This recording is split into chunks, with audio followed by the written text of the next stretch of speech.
Pemirsa, rencana pembangunan Museum Kerajaan Sriwijaya oleh PJ Gubernur Sumatera Selatan dibatalkan. Namun akan ada perubahan nama Museum Sriwijaya menjadi Museum Kerajaan Sriwijaya.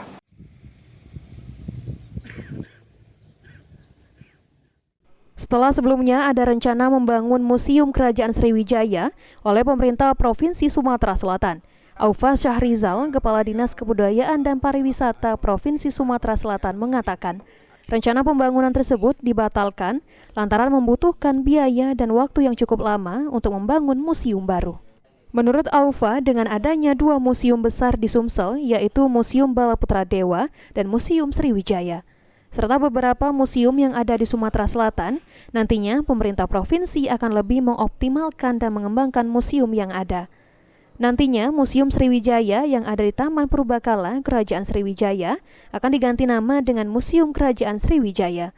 Saat ini dalam proses persiapan konsep dan pergub yang masih dalam kajian Biro Hukum. Artinya peningkatan, mengoptimalkan museum yang sudah ada. Ya, karena kalau kita mau bangun baru kan perlu waktu, perlu yang besar. Tapi beliau artinya yang paling penting sekarang setelah beliau ke Museum Sriwijaya, di situ kan ada Museum Sriwijaya. Beliau minta dirubah namanya menjadi Museum Kerajaan Sriwijaya.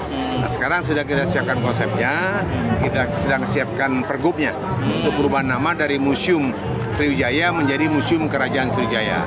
Dan apa yang sudah ada nanti akan kita tingkatkan kualitas dan dari bangunan. Ditambahkan Aufa, perubahan nama Museum Sriwijaya menjadi Museum Kerajaan Sriwijaya akan dilakukan dalam waktu dekat sebelum jabatan PJ Gubernur Sumsel Agus Fatoni berakhir. Eki Saputra, PAL TV.